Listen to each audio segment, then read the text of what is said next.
Welcome back to what is the last session of the day, and we're talking about building trustworthy CCAM together. There is one big and important word at the centre of all the technological changes that we're talking about, and that is trust. There has to be public trust, there has to be public acceptance.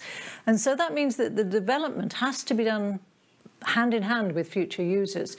Researchers, manufacturers and policymakers need to really understand people's needs, expectations and their concerns. So in this session, we want to discuss how to nurture that trust, how to bring people, how to bring cities, future users into a sort of co-creation process with researchers and manufacturers and policymakers.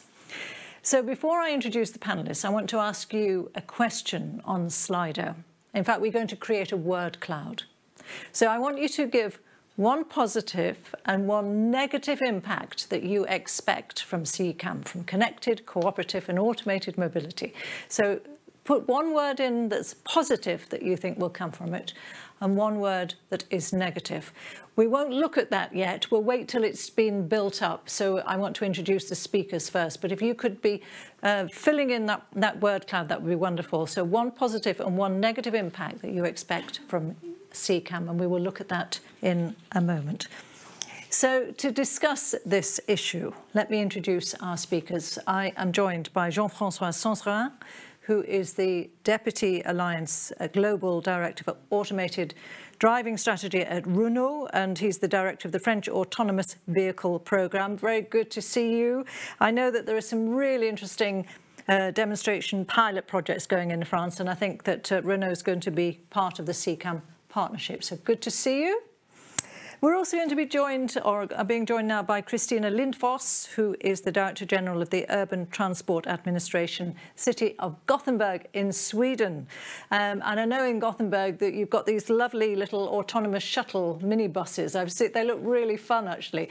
We heard today that everyone was saying, somebody was saying that the whole discussion and the whole move towards autonomous driving has to be fun, and those little buses look really fun. So I look forward to hearing more about those in a moment. Dimitris Milakis, Head of the Research Group, Automated Driving and New Mobility Concepts at the Institute of Transport Research, the German Aerospace Centre, DLR. Good to see you. I think you've written a paper, I think, on the importance of including citizens' needs and expectations in the development of CCAM. So we'll ask you a little bit more about your approach to that. And then Hilary Sutcliffe is the co-founder and director of TigTech, really nice name. I think a think tank, but you're going to have to tell me, whose focus is the importance of trust in the governance of new technologies. Hilary, have we got Hilary here? There you are.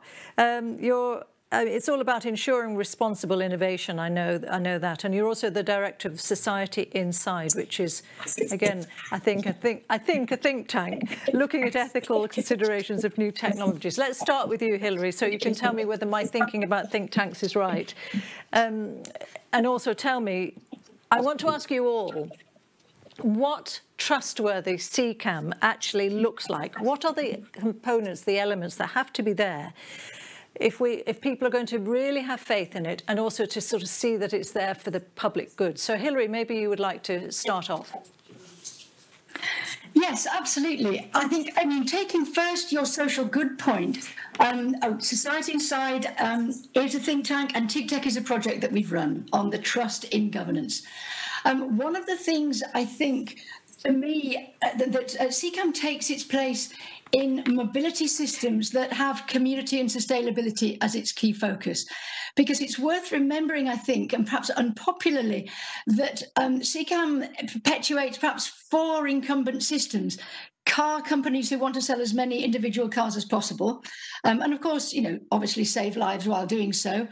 Tech companies who, are looking for a new home for their AI, whether it is the optimal system or not.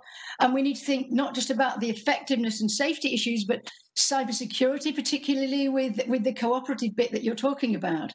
And again, not a strength of these digital systems on the whole from what we've seen already. Even controversially, Horizon Europe, where tech gets what some would see as an outsized share of the money in place for other solutions.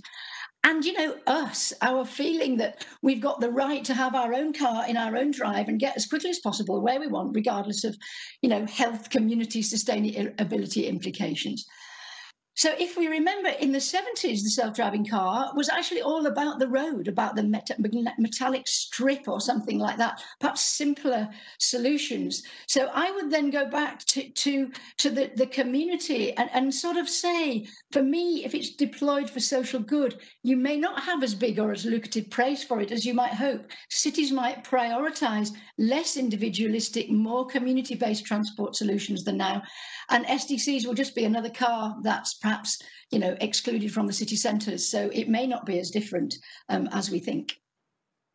Okay, well, thank you very much indeed. So, Jean-François Sanserin, what is your view on what a trustworthy CCAM has to look like?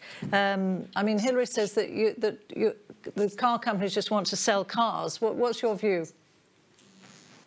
My view about the conditions CCAM today is finally what happens in one project we are putting in place in France, which is called SAM. SAM is an acronym for safety and acceptability. So the view is exactly the co-creation process you were mentioning at the beginning during your introduction. So perhaps a few words of this project. SAM finally is a French name for the designated driver who drives back safely people for friends during a party who don't drink, so who don't drink alcohol at all. So it's a name. This is one for anecdote, the reason we chose the name, but in fact, the acronym stands for safety and acceptance. This is two basic principles of the strategy which is conducted in France by the former Minister for Public Action, which is Mrs. Drac. And the third principle is progressiveness. So three principles: safety, acceptability, progressiveness. What the project, finally, the concept is very simple, is to industry by implementing FOT, and academics by assessing impact, and territories bringing its own ecosystem will work together in order to provide what we call a common good. Common good to who? To administration and to all the stakeholders of the product, of the project. This common good is to define large-scale deployment, the condition of this large-scale deployment. So everything is in the logo. In fact, you are supposed to recognize France. And in fact, you are supposed to see there is some road and some bus line and with a circle in the middle. This circle is, in fact, the cooperation between automotive OEM and public transportation services, collaboration between industry and academics, collaboration between all stakeholders and administration and with civil society. So we are talking about different use cases. We didn't select one use case at this moment. There is a very wide variety of use cases we intend to experiment in real condition with a strong methodology behind that and common methodology. And by common good, and I will conclude with that, just let me give you some example. We are talking about safety, so it means we will collect relevant scenario, we will share in order to demonstrate safety. We will test global safety methodology for this 13 FOT. We will, for acceptability, we will share the obstacles and the levers of acceptability, and we will conduct acceptability assessment over time. And for socio-economic impact, for example, it will be, of course, part of the common good and with conclusion with all the stakeholders. So co-creation, a strong partner involved, and with the philosophy to be as open as possible in order to, let's say, explore the benefit or the risk of the automated mobility. So you have to define common good together then? I mean, yeah. So common good is part of everyone. So you're right. It was the key point of the project. At the beginning, it was just like a dream. This is our final objective. And now it's more and more concrete. Common good could be what administration is expecting it to in order to prepare the new standard, the new rules. And it will be tested. For example, we have discussion with police in order to test how do we want to interact concretely with police in this FOT. Common good could be from a citizen point of view. What is the benefit, real benefit expected by the experimentation? Is it really there?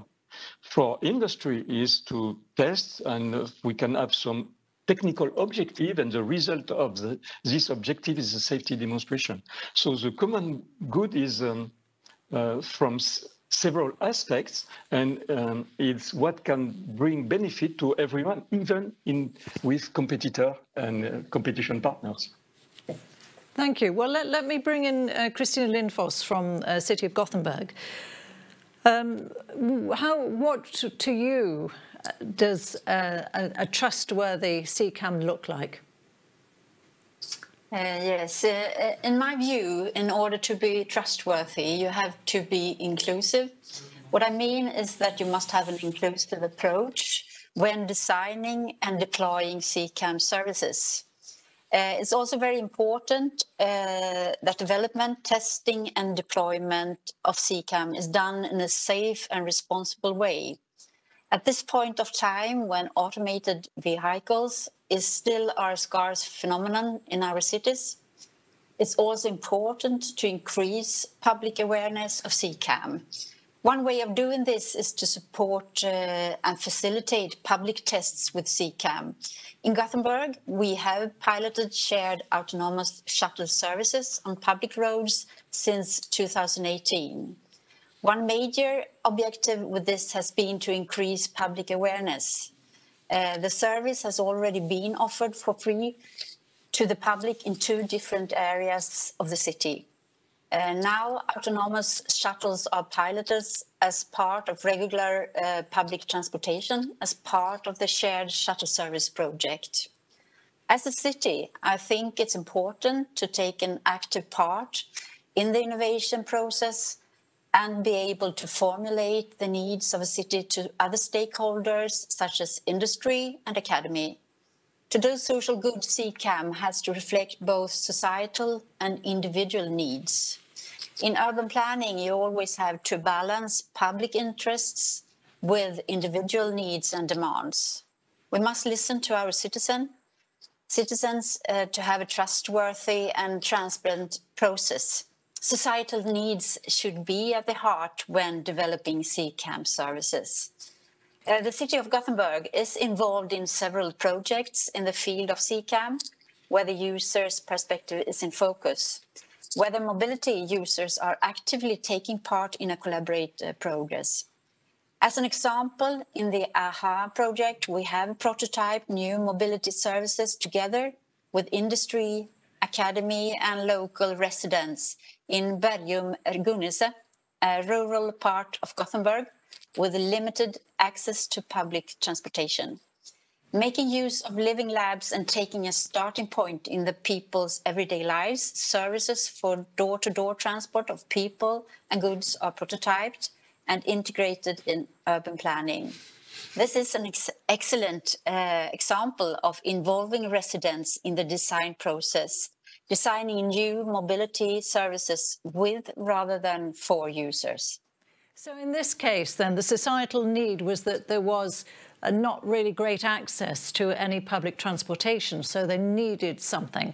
And then what would you say are the main concerns people have? Is it mainly safety? It is safety, but you have to do it together with the citizens and listen to them and involve them early in this process to get what they want and what they see is possible to live their everyday lives. What this could make any better lives for them in their daily life, I think. OK, well, let me bring in Dimitris Milakis, because I was saying before that you've written a paper on the importance of including people's thoughts, needs, expectations in the development of CCAM. So tell me more about that and how you consider trustworthy CCAM. What does it look like? Yeah, indeed. I mean, it's not an easy question to define trustworthy CCAM, but I will try also based on our recent paper on the societal dimension of automated vehicles. And it was a kind of effort that we did in this research to, in a way, balance the priorities towards societal needs, because so far we have seen, so much research being on the technical dimension of automated vehicles. And if you don't have acceptance from public, then apparently there's no, issue of having automated vehicles. But, coming back to trustworthy CCAM, I would say that on one hand, I could define a system that is safe, you already mentioned it, secure, reliable, and easy to use.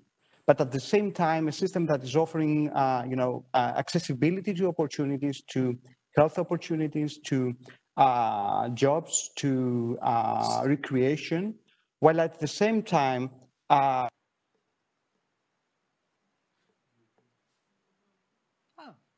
we've lost him just in full flow. Oh, well, let's hope we can get back to. Oh, you're there. This way, people in their roles, both as consumers and as citizens, can trust this technology. Okay. We lost a little bit of you there, Dimitri. We lost you for a moment. So just if you roll back 30 seconds. Yes. So I was saying that we need to, CCAM needs to offer, accessibility to opportunities, to health, jobs, recreation, okay? And it needs to do so in an affordable way with a minimum cost for public health and the environment. And if we achieve this, then people, both in their roles as consumers, but as citizens, can trust this technology. And with respect to the question how we ensure, how we deploy CCAM for public good, I think, in my opinion, a regulatory framework is the key point.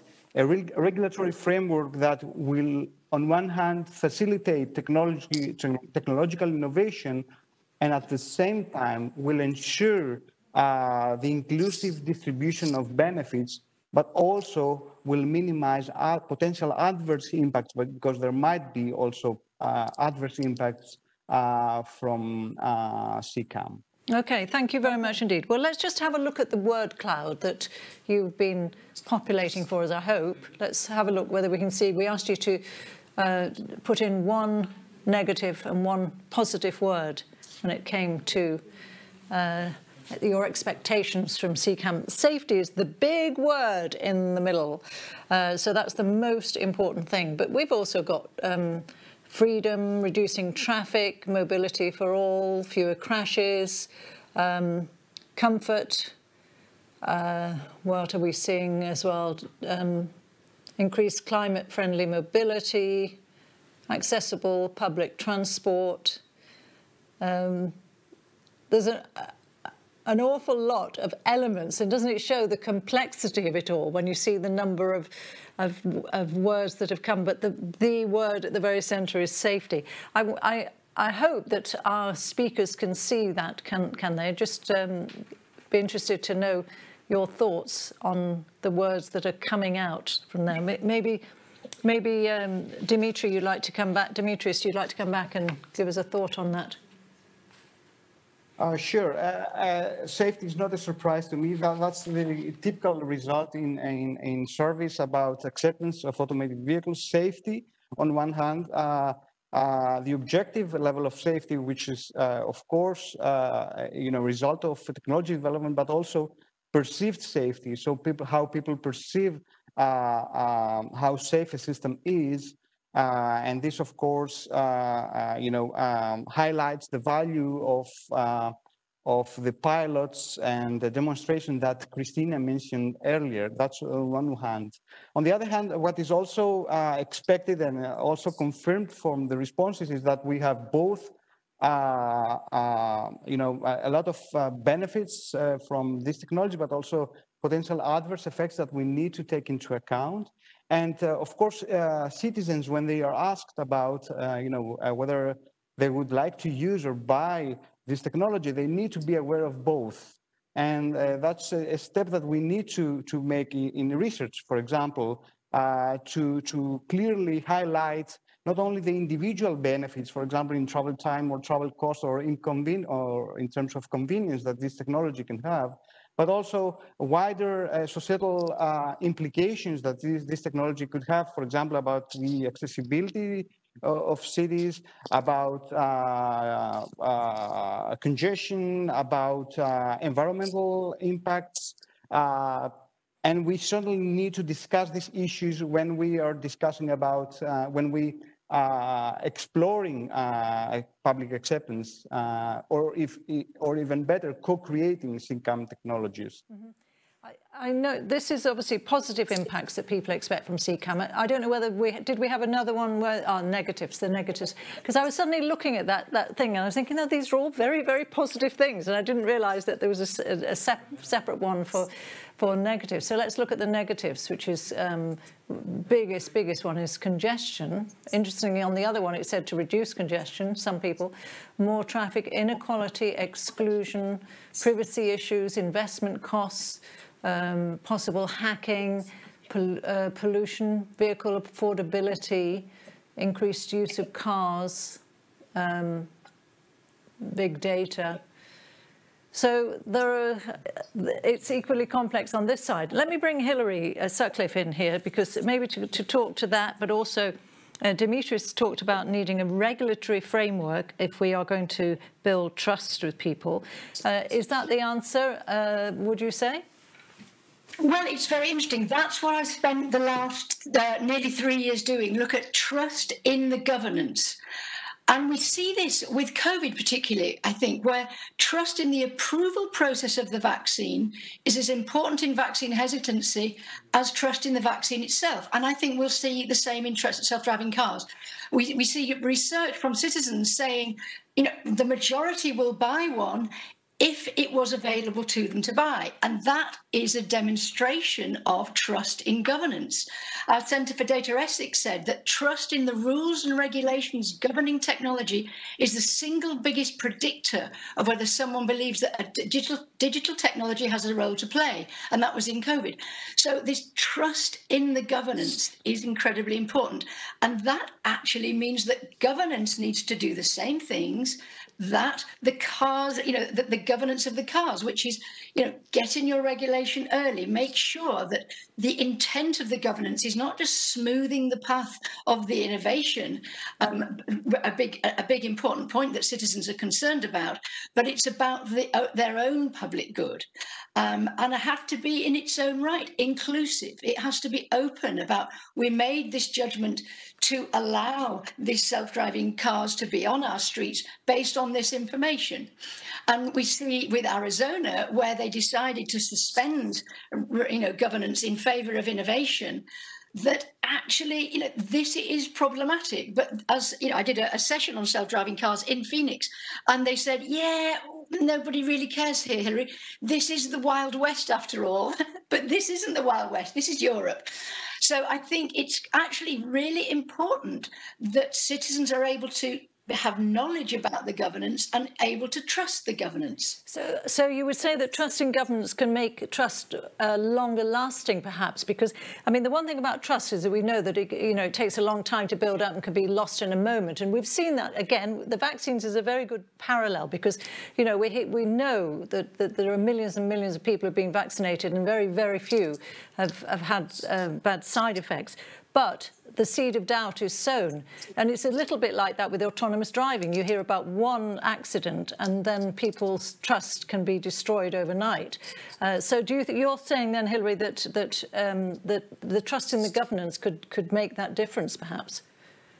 I think it's fundamentally the difference, because that's what gives people confidence that the thing works. But having a fascinating conversation with our Centres for Cybersecurity, who say, actually, they, in terms of digital tech, but even this is applying here, there's too much trust. Citizens trust these things too much because actually we just want one. And we ought to actually think about maybe there is too much trust in these technologies because it's nice, we want one, and we're not necessarily as vigilant as we might be. And that was something I hadn't thought of. Well, let me bring Kristina into this. I mean, Hilary's suggesting there may be too much trust, people seeing it almost like a new toy, which is, you know, my approach was that your buses looked fun, you know, but so are people too trusting?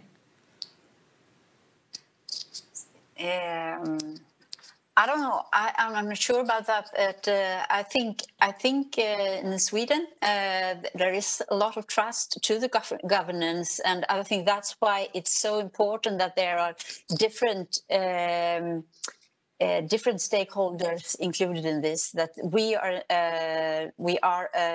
say important part in this, the public service, and of course the academy and the industry together. To get the trust in the question, I think. People are curious. In Sweden, where we have tested this, people are curious and they want to test. But of course, safety is very, you could see that in the Slido as well. Of course, safety is very important to this. But you have to build the trustworthy in different ways, and we can see that when we have tested this in Sweden. Yes. So let me bring Jean-François Sanserin in.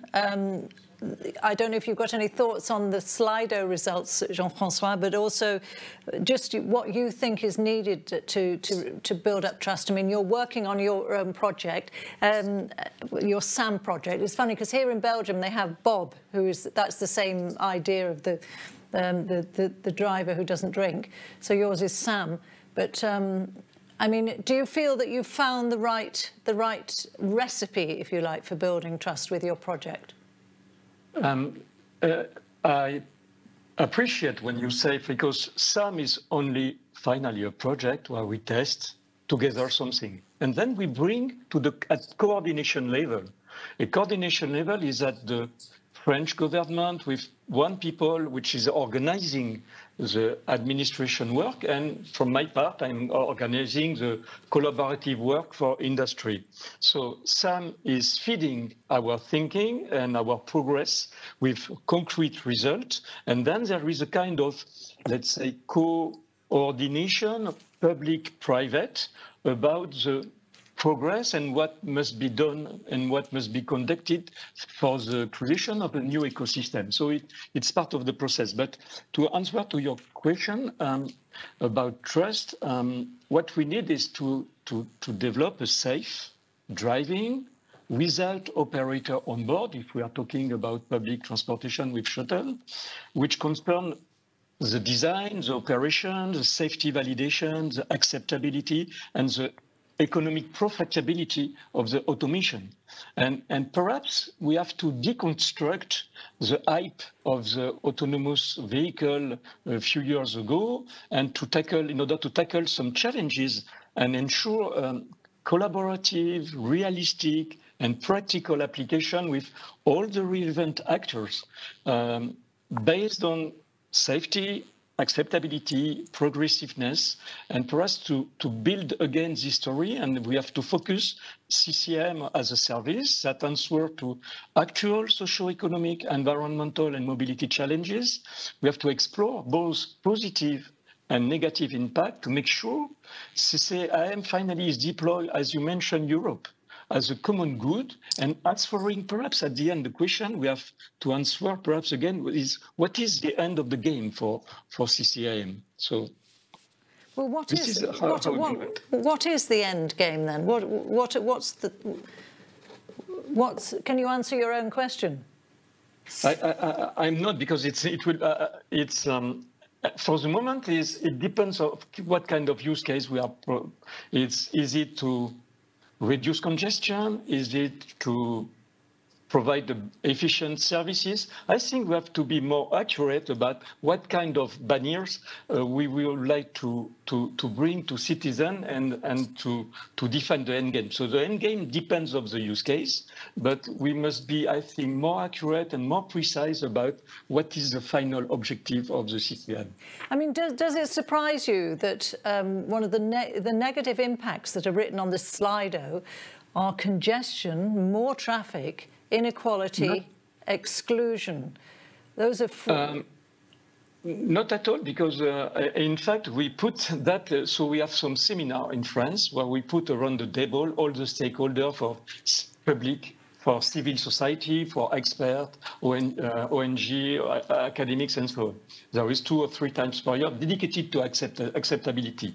And the next one will be dedicated to, in fact, to clarify the position about negative impact. We saw a lot of articles were explaining that there is a negative impact due to CCAM, and it's possible. So now we have to address them and see what are the positive impacts through the banners more accurate. I would like to defend in the few minutes ago. And regarding negative impact, we need common methodology to assess and to discuss about this potential. And the co-creation process between public and private is a kind of guarantee about negative impact will not come. So for the moment, no surprise, but we have to deal with them and explain and have good arguments and rationales in order to explain they will not come. Because if not, let me bring Dimitris back in. Maybe I can just ask you first of all your views on the big negative words coming through, Dimitris: congestion, more traffic, inequality, exclusion. Are you with us, Dimitris? Yes, I'm here. Yes, this is exactly the debate that we have also in the research community about the. I would describe it as uncertainty. So we're not really, we need to embrace this uncertainty related to the development of and deployment of this technology. And we need to be aware of these potential negative impacts. And that's why, and we need to really understand them, how they can unfold. And that's why in the beginning, I mentioned that a regulatory framework dealing with such impacts would be, one of the key issues in the deployment of automated vehicles. And Jean-François talked about this co-creation idea. I mean, that's what the project is. So, Dimitris, how do you see in practical terms this co-creation to work? Because it's, one project's fine, but to really bring in all the voices on a large scale, is it possible? And how do you do it? So I think we first need to agree that the deployment process of automated vehicles should be an open process, okay? And we also need to understand that we cannot ensure public acceptance because if we have this approach, then we might imply that we know how this technology will unfold in the future, or even worse, how we impose in certain technology to the public. So that's why we come to co-creation. And if we then, of course, agree that it's an open access, it's an open process, then co-creation should have certain characteristics, so it should be open to all relevant social groups, for example. And we have not seen this so far to a large extent. And what I mean relevant social groups could be, for example, non-users of this technology, okay? Or users of this technology in different roles. So we should involve in such processes pedestrians and cyclists. We should involve children and teenagers in this process. We should involve people from different cultures, people with disabilities, people on low income. So all kind of social groups should be involved in such process. And I can recall a recent paper that I read recently. It's an Australian study referring that explored to what extent parents would let their children unaccompanied to be transported in an automated vehicle. And they were basically reluctant to do that to a large extent. But, looking, at the details of their responses, you could see that if certain reassuring features like micro cameras or videos or other such features would be present, then they were more positive. And I'm saying this example to highlight how important it is to listen carefully what people in society has to say for the design and operation of this technology in order, to avoid, to ensure, if you wish, a more harmonized deployment of this technology in the society. Okay, so it's sort of information is key to building trust. I mean, Hilary, let me bring you back in. If we're talking about trust in governance, I presume you don't mean a passive trust. Do you also mean some sort of co-creation, co-working? How do you see it in practical terms on an issue like this? Well, we identified what we're calling 7 signals of trustworthiness, and inclusion and openness are a key part of that. Intent is really important. The biggest cause of distrust in governance and companies is the belief that they're letting making money and business models come ahead of people and planet. And we see that in the Slido, exclusion, inequality, privacy. Some of these things we're going to get so excited about self-driving cars, and we're going to get so lobbied by these big companies, the Teslas, the BMWs, or whatever of the world, that we're going to actually put, the public good second. But all of these things, too, if you see, are about community and sustainability, too. They're about what sort of cities do we want? Do we really want more traffic? Is it going to make us go this way or that way? And I spend my entire life actually talking about inclusion. So these guys are doing a great job. So I'm not going to do that today. But I'm also going to talk about the difficulties of inclusion. In South London here, we've had loads of streets blocked off and penal fines if you happen to be in the wrong place. I actually got 2 £65 fines within 100 yards when I'd forgotten that there was something blocked when I went to get a loaf of bread. But people are going mad about this because it's individuality, it's an offence to blah, blah, blah. The sustainability community aspect of this is forgotten. And citizens, if you ask them here in South London, the overwhelming thing would be, we want our cars back.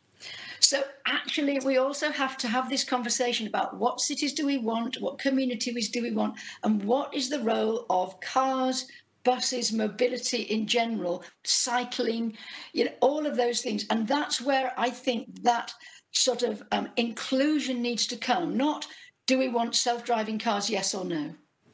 Okay, Kristina, in Gothenburg, do you really feel that that you're having really frank and open conversations with people about this? Is that, or was it, as you said, people have trust in governance in Sweden, so maybe you didn't need it so much? Of course, we need the talks about with the citizens all the time about this, as in many other different issues. Of course, you need that. But I'd like to say something that Hilary says about exclusive or inclusive. My background is as a social worker, and now I'm working with urban transportation. And I think it's so interesting to think about inclusive instead of exclusive in this, because if we do the right thing now, I think we have the possibility to do something which could include, like Dimitris said as well, for the people who are especially if you use this in the public transports, you can reach the people who are not in the city center, and you can reach groups, disabled or elderly people, and so on, who where you can develop the public transports in the right way. So I'd like to think about that, more about that, and how you can develop that thing. But of course, you need to have this the dialogue with the people, and to get the trust in that. That's the only way, I say, to do it. And you have to dare to do the pilots and demos. We do that in Gothenburg. We do that with the industry and together with the academy, because we can't do it ourselves. But of course, the public sector can lead the discussions and debates with the citizens in the town, in the city, and that's there we are, of course, an important part of it. And is there any sense that, as Hilary alluded, that people think, oh, this is the car industry lobbying, or it's seeing another element to it rather than it being for the public good? Of course there is, but I think it's important that you can see the different parts of it. We try to do that when we work together with the academy, the industry and the public sector together. And of course there are issues to look after as a public sector, of course, but you have to do it together. And if you do it, you can see the different aspects in this kind of discussions. That's why I think it's important to do this as we do now. You have to share knowledge in not only in Sweden, in Europe and in the rest of the world. It's very important, and that's why this conference is so important. And I would like, when I got the word now, I'd like to invite you as well to the Police Conference in Gothenburg, the 1st and 2nd of December later this year, and I hope we'll see you there and have and go on with these discussions, because it's so important, I think. And are you hoping that to be a face-to-face event in December? Of course, we hope fingers so. Crossed, fingers crossed. Of course. Jean-François, what about the role the media can play in building up the trust? Because that's another element one assumes that it's to do. It's key. But I would like just to go back to one of your comments when you say it's a project, it's simple, and how to deploy what happens in some. Is it possible to copy? I would just react to it's simple. It's not simple at all. In fact, the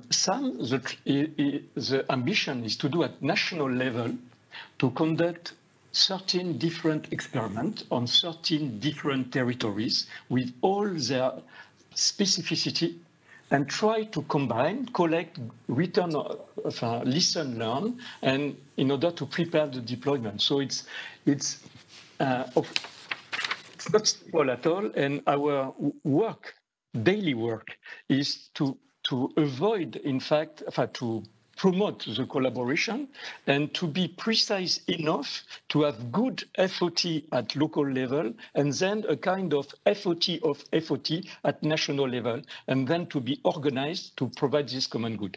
Then the question of the media is key, because for the trust, and what happens for the moment is we identify that perhaps we don't.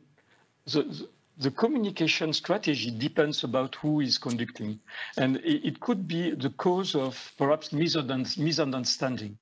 The time for experiment, the time for deployment, the time for policymaker, the time for user is not the same. And we have to build a very strong story in order to avoid either a kind of deception or for example, I have some experiment where the more people are experimenting, the more they finally are convinced by the service. But at the same time, if the promise of the experiment is too far for the targeted service, they are a little bit disappointed by the experiment they are living out of the innovation or the attractiveness of the territory. So communication media is one of the key. For the moment, at the project level, it's still of our difficulty because we don't have the right wording. In French, we are discussing with citizens. When we talk about autonomous mobility, we are not so comprehensive. We use level, we use a different service description, and we don't have the right wording for automated, autonomous, or what kind of.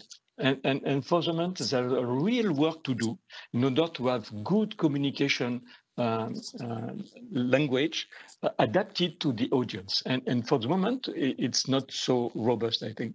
But do you think that can you tell yet whether you're making any headway, whether you're making any progress with your project in convincing people, reassuring people? So for reassuring people, the different progress, so I would not say in the project that for the moment, for the project it will come because we are starting now new FOT in 2021 and 2020 was mainly the year of the methodology. So all the methodology to conduct all these different FOT is there. We are based on FESTA methodology, but adapted to mobility services and adapted to different FOT at the same time. So this is, it was 2020 years, and 2021 is the start of the real FOT, and the result will come soon. At French level, where we are, the progress, for example, last week, you talk about regulation.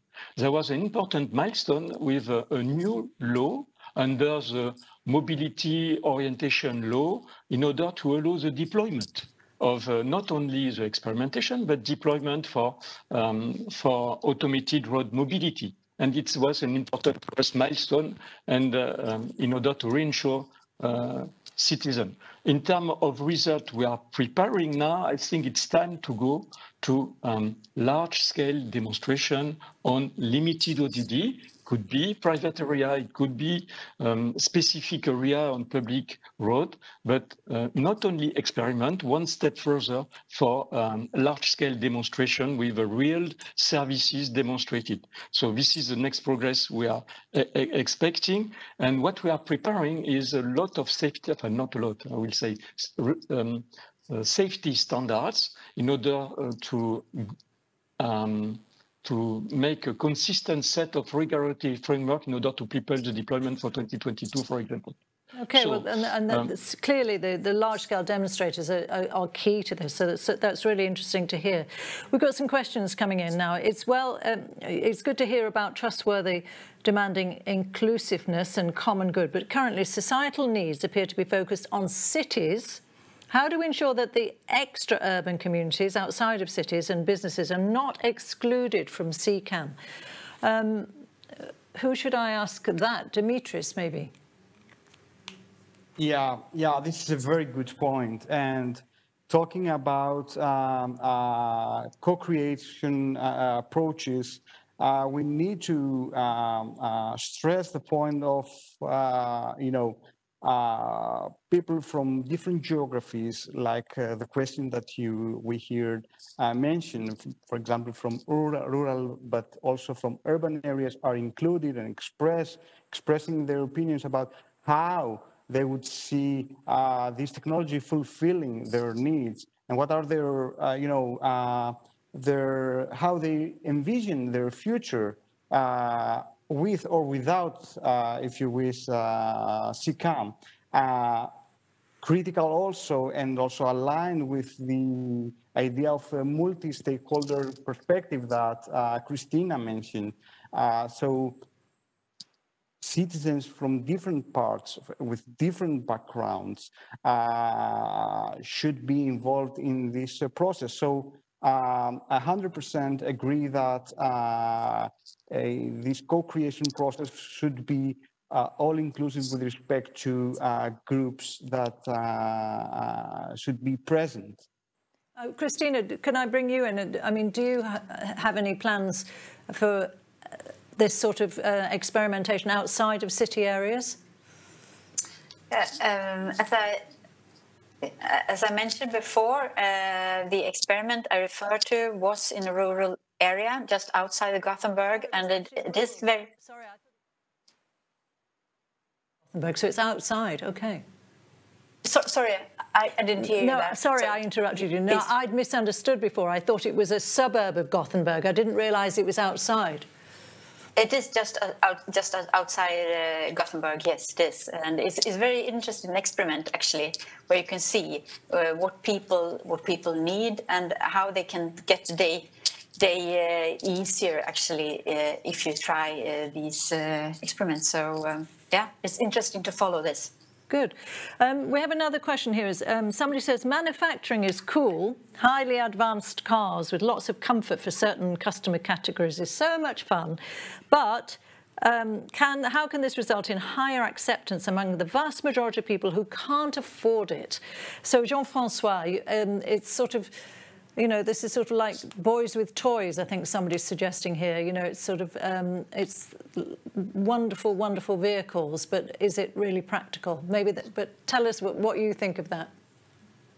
I think it depends, once again, about the use case we are discussing. If we are discussing about shared mobility, I think there will be new vehicles or new platforms who will come. I think when we discuss about shuttles, they are cool too. And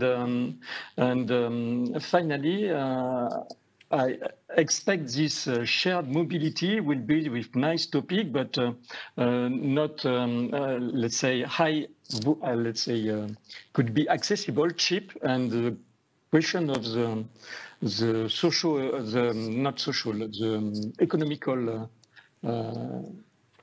let's say, value of the vehicles will be addressed. So it's not only high-end vehicles who will be the first step of CCAM. We have to think about shared mobility and vehicles who will be designed for that. Okay, Hilary, maybe you please feel free, Hilary, to talk about anything else you've heard. But also, there's a question here: how are we going to convince planners, politicians, and the general public that this technology is not years away? It will soon be here. It could be part of our public transport system, and will make mobility as a service and shared mobility more feasible. Maybe that's not so much a question for you, but if you've got any thoughts. Yeah, no, that's interesting. So both these last three questions have actually been about mobility strategy. Actually, the self-driving aspect is almost a distraction. You know, the first one is about equalities, and a lot of these questions have been brought about because of the cancellation of buses to rural communities because the councils can't afford them. This idea about mobility as a service and the boys and toys, these big incumbent car companies. I was reading about a hydrogen car, this organisation River Simple, that actually rethought mobility as a service. So the cars are cheaper and they're simpler, and so they can be made in really quite small factories that towns can actually have, rather than these great big parking lot type sort of organizations that only large sort of towns can have, and they have to sort of subsidize them and all of that sort of thing. And they also have mobility where you actually pay a fee to the car. You don't have this unsustainable model of large big metal boxes that actually, you know, you pay a cheap car, but then the servicing and all of the parts are the bit that they make their money on down the road. So this idea of mobility as a service has got lots of really exciting developments, that self-driving cars with very expensive batteries using lots of rare earths actually is, you know, there are other options to be discussed. And that's why the conversation with citizens needs to be about mobility, and cities and, you know, rural communities, not about self-driving cars in their own right. They're possibly an important part, an interesting part, but so not everything. Okay, interesting. Somebody's saying that if we had to choose one from your research outputs, which area should we focus on more to increase trust in users? Would it be better vehicle technology, better infrastructure, or better legislation? Who would like to answer that? I can take this. Okay, Dimitris. I think this is a very nice position. Actually, we need all three of them. we need first the technology to be there and offer the promised benefits in a reliable way, and we are not there yet, and we see it every day, unfortunately. And this is responsibility of the R&D community, the OEMs, and all relevant actors.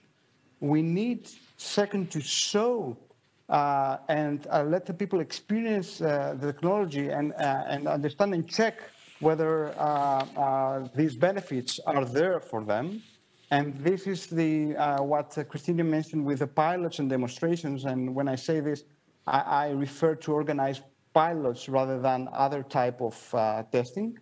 And third, we certainly need, as I mentioned in the beginning, a regulatory framework ensuring these benefits. And this is indeed a responsibility of the public authorities in different levels, from national to local level, although there might be some tensions with respect to targets even within the same country.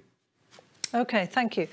Just, we've got 5 minutes left. I wonder whether we can just focus back onto the CCAM partnership.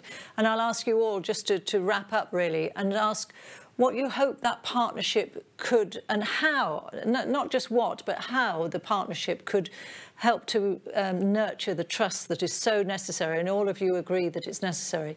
But just what would be the best way forward if it's just one thing that they have to do? So in terms of integrating the human element into all the research, all the work that's being done in terms of CCAM, what would you say, Jean-François? So when I was listening to the last conversation, finally, CCAM partnership is there. It's now our own decision to make it alive and to make it real, concrete, and to be involved and to make it work. And we will do that. Now we have some nice FOT project in France, nice strategy and co-creation, collaboration process we have administration, and now it will be our responsibility to use the CCAM partnership, which is proposed, to make it real, and we will try to do our best to do that. Okay, thank you very much. And Hilary, what would you say? Naturally, I would say that they consider that the governance itself needs to earn trust, but also to realise this is a connected systemic issue. So I think, talking to Dimitri, we need sensors in the cars so that the parents will think they're going to be trustworthy.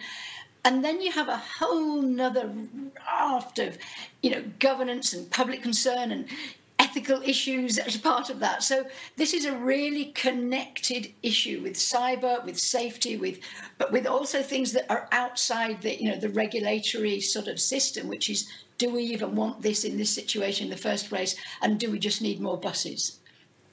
Okay, thank you. And who am I going to now? Dimitris. Yeah. Great point, Hilary. I absolutely agree, and I think it's one of the contributions of the CCAM partnership that brings a systemic perspective, and this is one of the key contributions. I think there are two more. The second one is that for the first time we see a clear, direction in exploring the long-term societal impacts of CCAM technologies. I'm referring to public health, social equity, that we have not, as a research community, pay attention so much so far. And the second point that the CCAM partnership also brings is the need for a deeper understanding of the needs, expectations of people. So they also ask to this end the social science and humanities to be more involved. If we talk from methodological perspective, to be closer involved in the exploration of these needs and desires and expectations of people in the perspective of exploring public acceptance of this technology. Okay, thank you very much indeed. And Kristina.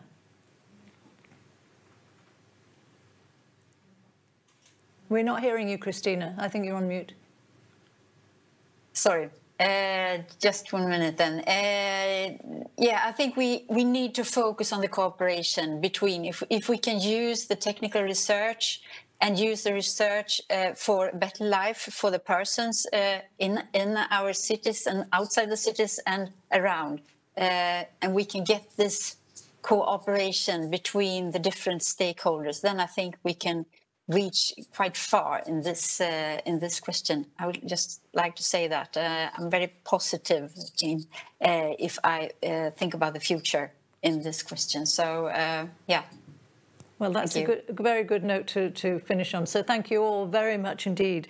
Really nice discussion. I mean, and quite clearly, everyone's in agreement about the need for this co-creation and building trust in governance and putting people at the very centre of all the developments that are going on.